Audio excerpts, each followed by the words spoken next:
Detrás del despertar espiritual más famoso de la historia, hubo una mujer cuya historia casi nadie cuenta.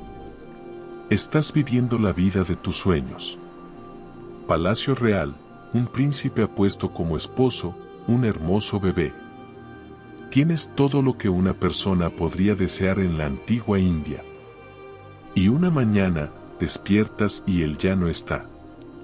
No se fue a trabajar, ni de viaje. Desapareció en el aire. Tu bebé llora en la habitación contigua. Tus sirvientes murmuran. Y no tienes absolutamente ninguna idea de si tu esposo está muerto, capturado, o si simplemente decidió que no valía la pena quedarse contigo. Dependiendo de la tradición que sigas, pasan 6 años. Algunas fuentes dicen hasta 15, antes de que este hombre aparezca nuevamente en tu puerta. Ya no es tu esposo perdido. Se ha convertido en el Buda, el iluminado, el hombre al que todos llaman el mayor maestro que jamás haya existido. Tú sigues siendo la esposa que dejó atrás. Pero esa ni siquiera es la historia real. La mujer que fue abandonada en realidad se convirtió en una de las líderes espirituales más revolucionarias de su tiempo. No solo sobrevivió al abandono. Usó ese dolor para transformarse en algo extraordinario. Hoy exploraremos la historia que no enseñan. La historia de Yasodhara, la esposa del Buda, la mujer que convirtió la desolación en iluminación y cambió la espiritualidad para siempre. Al final de este relato, nunca volverás a pensar en el camino del Buda de la misma manera. India antigua, 500 a.C., en la región donde hoy se encuentran India y Nepal. Esta historia comienza mucho antes de que cualquiera de los dos naciera. Según los relatos del Jataka, estas dos almas estuvieron conectadas a lo largo de varias vidas. En una vida pasada, Yasodhara fue una esposa devota que oraba por el éxito espiritual de su marido. En otra, ambos buscaban juntos el camino hacia la iluminación. Algunas tradiciones budistas afirman que su encuentro no fue casualidad. El destino orquestó su unión. Yasodhara no era la típica princesa que se sentaba a esperar ser rescatada. Nacida en el clan Sakya, la misma familia real que Siddhartha, era brillante, aguda, capaz de sostener su lugar en discusiones políticas y debates filosóficos. El Lalita Vistara Sutra describe su boda como un gran acontecimiento. Pero la mayoría pasa por alto un detalle. Antes de poder casarse con ella, Siddhartha tuvo que demostrar su valía en competencias contra otros pretendientes, tiro con arco, esgrima, pruebas intelectuales. ¿Y Yasodhara? No era un trofeo que se ganaba. Ella también estaba eligiendo a su compañero. Cuando por fin se casaron, la vida en palacio parecía perfecta. Oro por todas partes, sirvientes atendiendo cada necesidad. 3 palacios para las distintas estaciones. ¿Por qué no? Nació su hijo Rahula. Y por un momento, todo parecía un cuento de hadas. Pero Yasodhara estaba atenta. Notaba las caminatas nocturnas en las que Siddhartha se quedaba mirando las estrellas durante horas. Los silencios profundos en las comidas. Preguntas sobre el sufrimiento que aparecían de la nada. La inquietud creciendo en sus ojos. Era lo bastante inteligente para darse cuenta de que algo se estaba gestando. Pero nadie, ni siquiera alguien tan perspicaz como ella, podría haber predicho lo que vendría. La noche en que sucedió, Yasodhara dormía plácidamente junto a su esposo y su pequeño hijo. Según el Mahavástu, uno de los textos budistas más antiguos, Siddhartha miró por última vez a su familia dormida. Algunas versiones dicen que casi la despertó. Otras afirman que besó sus frentes como despedida. Pero al final, eligió el silencio. Tomó a su caballo Kantaka, a su auriga Chana, y desapareció en la oscuridad. Llegó la mañana. Yasodhara extendió la mano en la cama. Vacía. Lo llamó. Silencio. Recorrió el palacio, preguntando a sirvientes, guardias, a cualquiera. Nadie tenía respuestas. Entonces la terrible verdad la golpeó. Su esposo, el padre de su hijo, el futuro rey, se había desvanecido sin una palabra. Siéntelo un segundo. La confusión, el pánico, la humillación. Pero aquí es donde surge la fortaleza de Yasodhara. Mientras otras mujeres habrían colapsado, ella se enojó. De verdad se enojó. Él no se había marchado a la guerra, ni al deber, ni con otra mujer. Había abandonado a su hijo, a su pueblo, a todo lo que habían construido juntos. Sin explicación, sin propósito. Cualquiera podría entenderlo, el palacio lleno de rumores. Los reinos vecinos murmurando, capturado, enloquecido o simplemente débil. ¿Y Yasodhara? Ella quedó sosteniendo a su bebé Rahula, enfrentándose al juicio de toda una sociedad que culpaba a las esposas cuando los maridos desaparecían. La antigua India no era amable con las madres solteras, mucho menos con las princesas cuyo esposo se había esfumado. En lugar de esconderse en la vergüenza, Yasodhara mantuvo la cabeza en alto y crió sola a Rahula. Pasaron los años. Sin cartas, sin mensajes, sin confirmación de que siquiera estuviera vivo.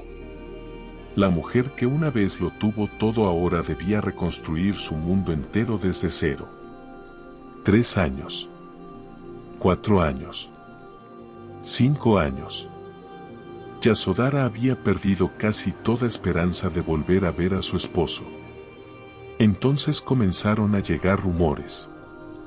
Comerciantes que atravesaban el reino traían historias extrañas. Un maestro errante en algún lugar cerca de Bodh Gaya. Un hombre que hablaba sobre el sufrimiento y la liberación. Alguien que, al principio, parecía familiar. Yasodhara desestimó esos rumores. Decenas de maestros espirituales vagaban por la India. Los hombres santos estaban en todas partes. ¿Por qué este habría de ser diferente? Pero algo en su interior había cambiado durante esos años de abandono. El lujo de la vida en el palacio, el oro, los sirvientes, las ceremonias interminables, ahora le parecían huecos, vacíos. Empezó a visitar templos. No por obligación real o protocolo, sino buscando algo real, algo que pudiera explicar por qué su vida perfecta se había derrumbado.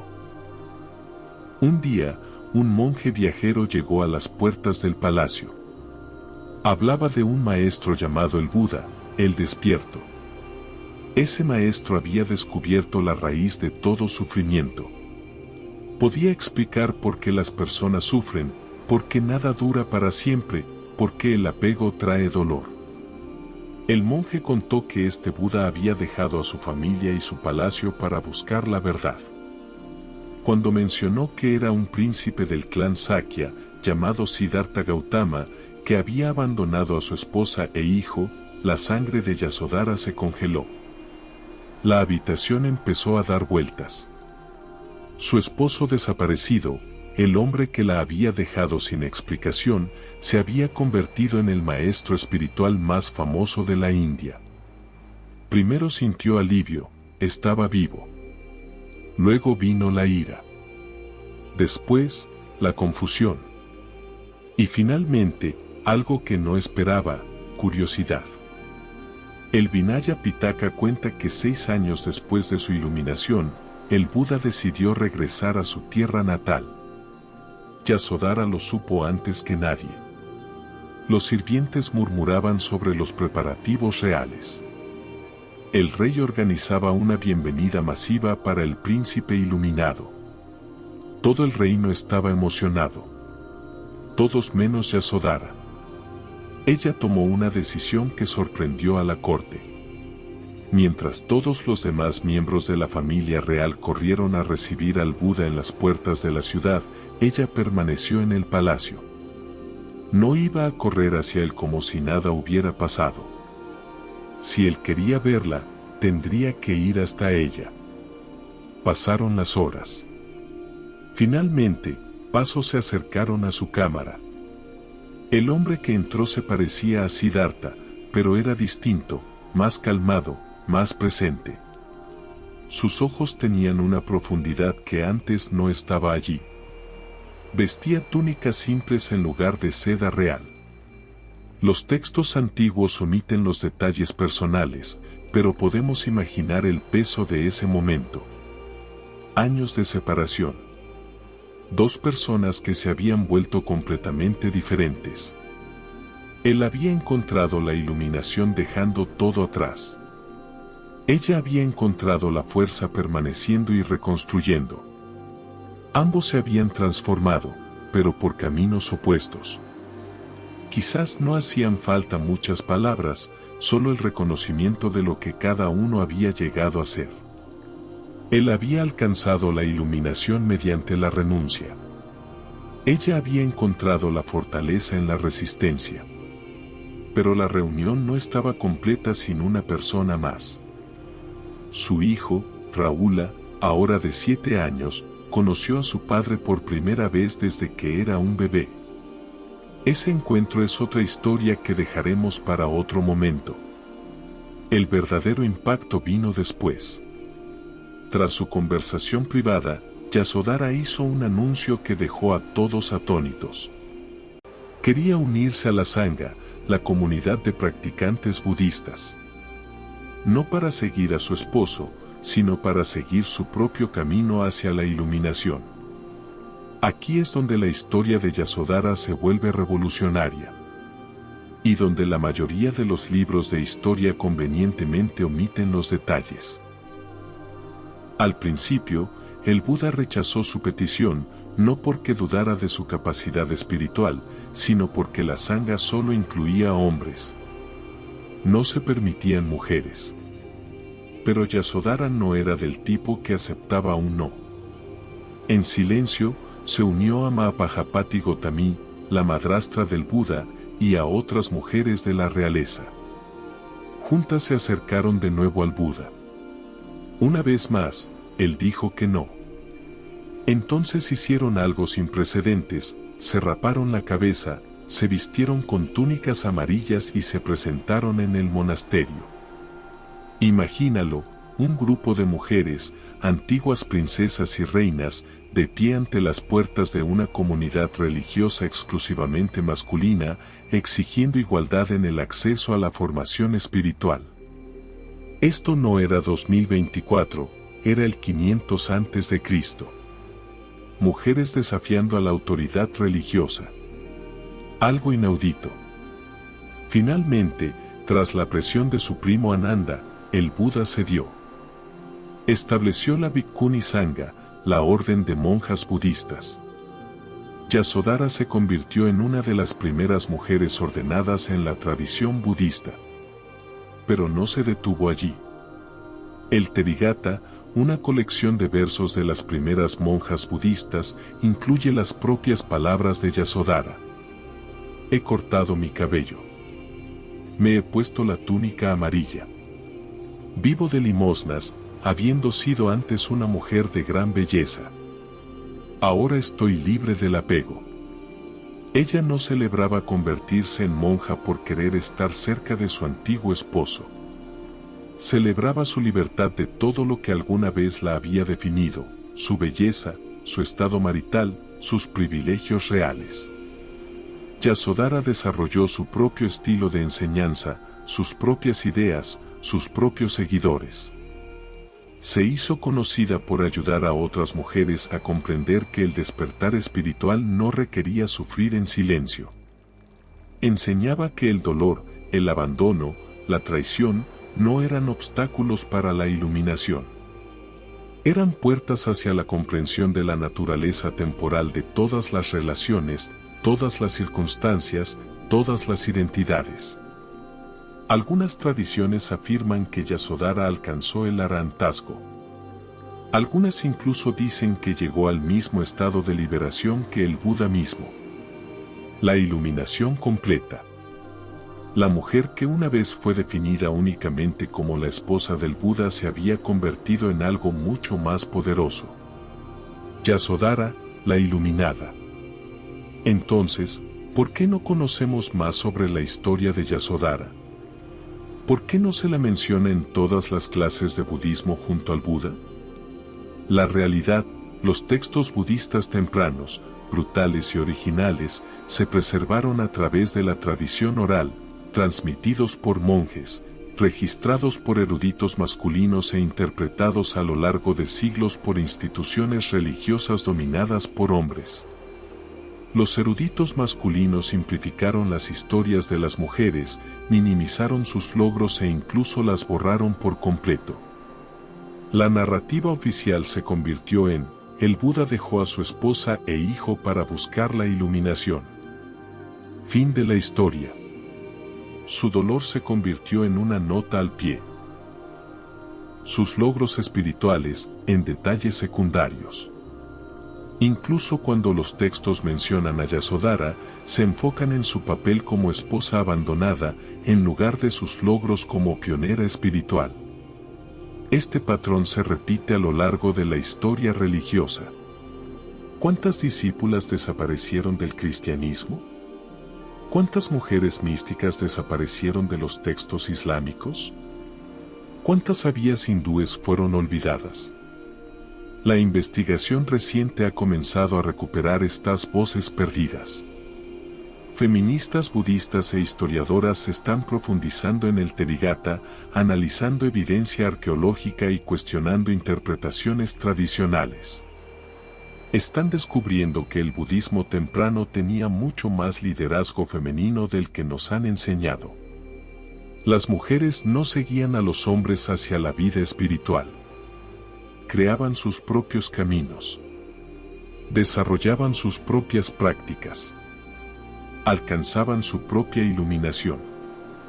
Yasodhara no era única porque fuera la esposa del Buda. Era única porque transformó el sufrimiento personal en sabiduría universal.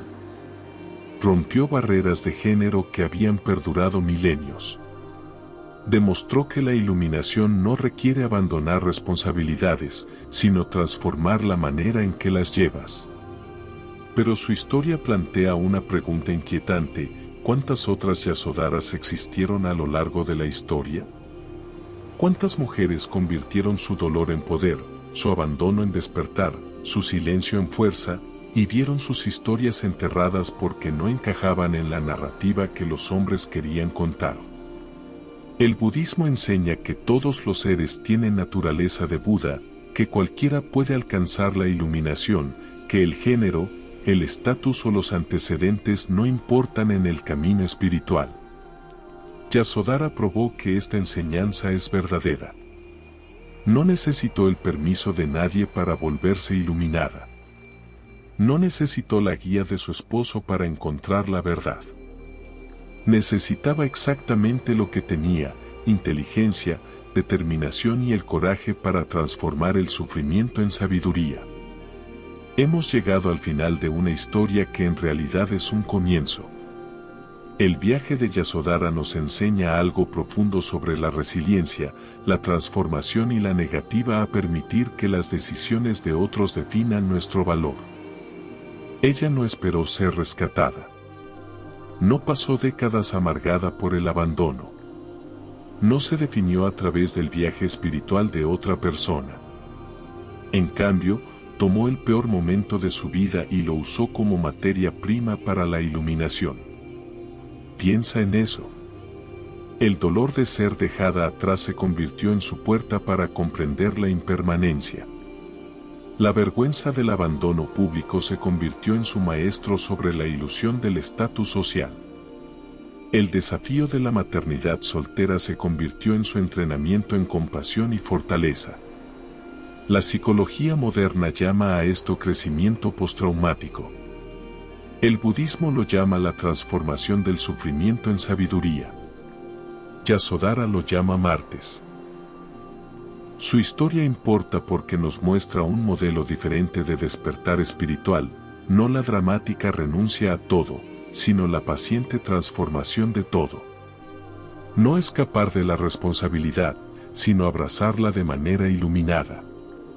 Se convirtió en maestra, líder, pionera y madre.